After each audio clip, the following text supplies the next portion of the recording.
Assalamualaikum warahmatullahi wabarakatuh. Subhanallah walhamdulillah wa la ilaha illallah wallahu akbar. La haula wa la quwata illa billahil aliyyil azim. Bismillah lillah billah lillahi ta'ala. Nah, kita akan membicarakan hikayat tentang Datu Kalampayan atau Syekh Muhammad Arsyad Al-Banjari. Sebelum kita mulai, jangan lupa subscribe, nyalakan tombol lonceng notifikasinya, share ke teman-teman Anda, bagikan kepada keluarga Anda, sahabat Anda, kerabat Anda, teman-teman Anda, orang yang Anda kenal, supaya membawa manfaat bagi orang banyak. Banjarmasin, Kalimantan Selatan telah menjadi suatu pusat Islam di Nusantara setidaknya sejak permulaan abad ke-16. Syekh Muhammad Arsyad Al-Banjari 1710 sampai 1812. Jadi beliau lahir 1710, meninggalnya 1812.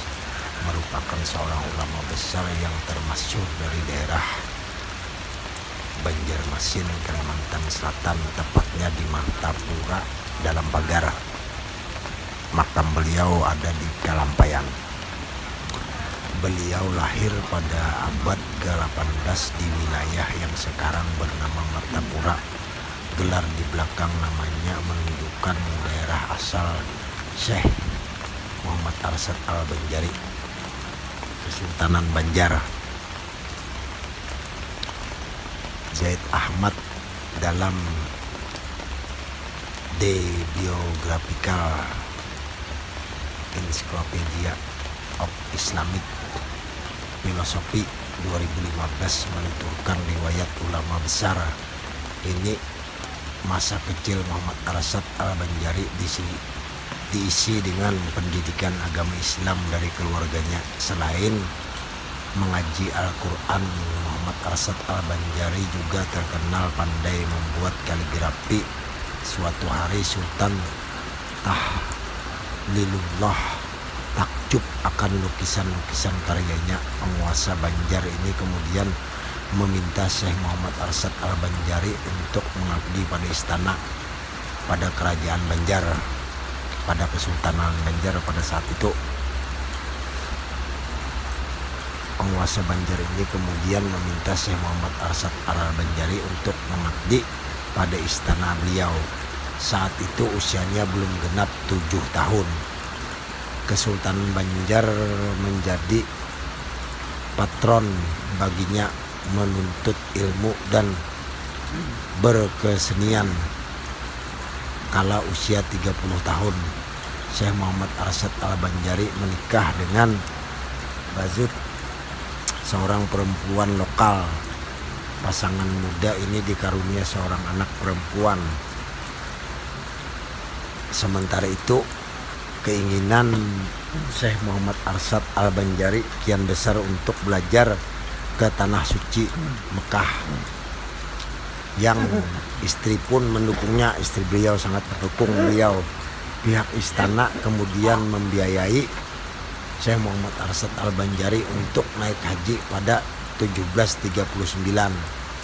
Dia memanfaatkan kesempatan ini tidak semata-mata melaksanakan rukun Islam kelima.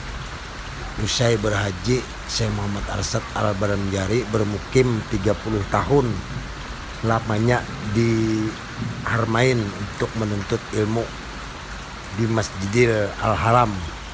Dia belajar pada sejumlah guru-guru besar, syekh-syekh besar, ulama-ulama besar. Pada 1772 Syekh Muhammad Arsyad Al-Banjari akhirnya tiba di Banjar. Saat itu Sultan Tahmidillah menggantikan sultan sebelumnya yang telah wafat. Perayaan pun digelar di ibu kota kerajaan tersebut, yaitu Kerajaan Banjar. Jadi menyambut kedatangan beliau, pesta di Kerajaan Banjar, menyambut kedatangan dari tanah suci. Jadi dulu itu menyambut itu pakai hadrah, pakai terbang, nah, kayak maulud-mautan kayak gitu. Jadi menyambut beliau dari tanah suci Mekah. Nah, sepulangnya beliau belajar ilmu, menimba ilmu di tanah suci Mekah. Sultan Banjar lantas memberikan kepadanya kedudukan sebagai kadi negeri. Jabatan ini serta dengan penasehat raja. Nah, jadi beliau waktu itu diangkat menjadi kadi kerajaan Banjar, negeri Banjar. Jabatan ini serta dengan penasehat, jadi beliau juga menjadi penasehat Raja Banjar. Meski begitu, Mahaguru ini lebih memilih tinggal di luar istana. Jadi Syekh Muhammad Arsad ini nggak mau tinggal di kerajaan, jadi beliau memilih tinggal di luar kerajaan. Dia kemudian mendirikan pesantren dalam pagar di atas tanah milik Sultan. Penguasa Banjar itu menghadiahkan kawasan tersebut yang terletak di sekitar desa tempat kelahiran Syekh Muhammad Arsad Al-Banjari. Adapun catatan tambahan, 1, sepulang dari tanah suci beliau diberikan gelar matahari agama yang bersinar karena keilmuan beliau yang pengajaran beliau terhadap masyarakat saat itu. Istilah itu kalau di bahasa Arabkan menjadi Samsuddin menurut kita. Jadi wallahu alam. Jadi Samsuddin Nur perlu penelitian yang mendalam, kalau salah mohon maaf. Sebagai penghormatan dari pemerintah setempat, gelar ini disematkan sebagai nama bandara di Kalimantan Selatan.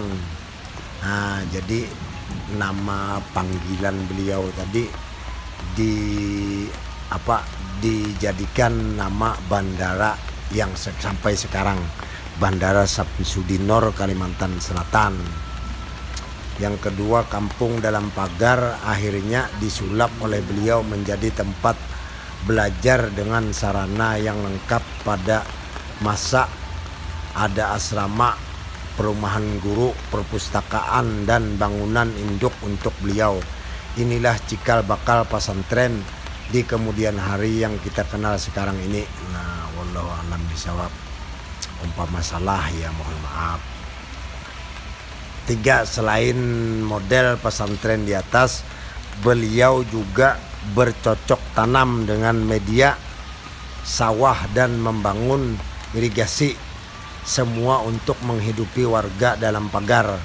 Konsep ini juga belakangan dikenal pesantren agrikultur yang banyak ditemukan di Jawa. Jadi luar biasa sumbangsih beliau di Banjar, khususnya Kalimantan Selatan. Adapun yang keempat, kitab Sabilal Muhtadin. Jadi beliau kitab beliau yang paling ternama itu sampai ke penjuru dunia itu, nama kitabnya adalah Sabilal Muhtadin. Awalnya ditulis atas perintah Sultan untuk kepentingan pengajaran agama Islam saat itu. Waktu penulisan selama 3 tahun. Hal ini dilatar belakangi saat itu media Banjar bagi warga hanyalah kitab Siratal Mustaqim karya Nuruddin Araniri, ulama Aceh, yang ditulis dalam bahasa Arab Melayu namun bahasa Aceh.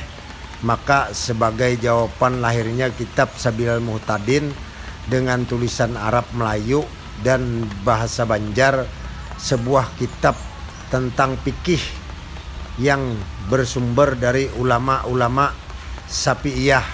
5, belakangan kitab Sabilal Muhtadin terdiri dari 2 jilid sekitar 560-an halaman.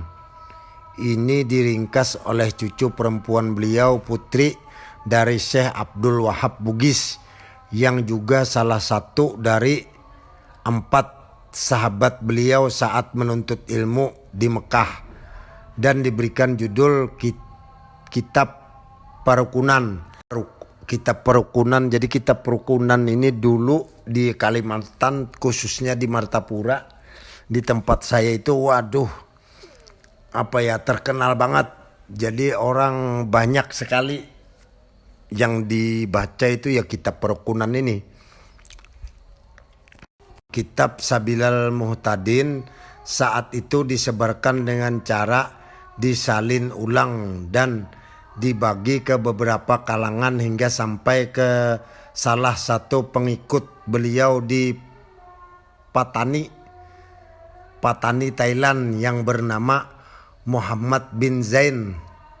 Dan dari sini kitab ini dibawa ke Mekah Al-Mukarramah dan dijadikan kitab pelajaran di Masjidil Haram, dan akhirnya dicetak dengan teknologi modern. Dan sekarang bahkan bisa ditemui di perpustakaan Mesir, Turki, dan negara Islam lainnya. Saat itu sekitar abad 19 kitab ini dijadikan oleh-oleh wajib bagi jamaah haji yang berpulang ke negaranya yang berasal dari Asia Tenggara. Wallahu a'lam bishawab. Sekian dulu hikayat Syekh Muhammad Arsyad Al-Banjari. Semoga bermanfaat. Salah hilap mohon maaf apabila ada salah-salah kata, salah dalam ucapan, salah dalam penyampaian, salah dalam saya menuturkan cerita ini. Saya mohon maaf, minta halal minta ridho. Apabila ada kekurangan, saya mohon maaf. Wabillahi taufiq wal hidayah. Assalamualaikum warahmatullahi wabarakatuh. Wassalam al-fakir.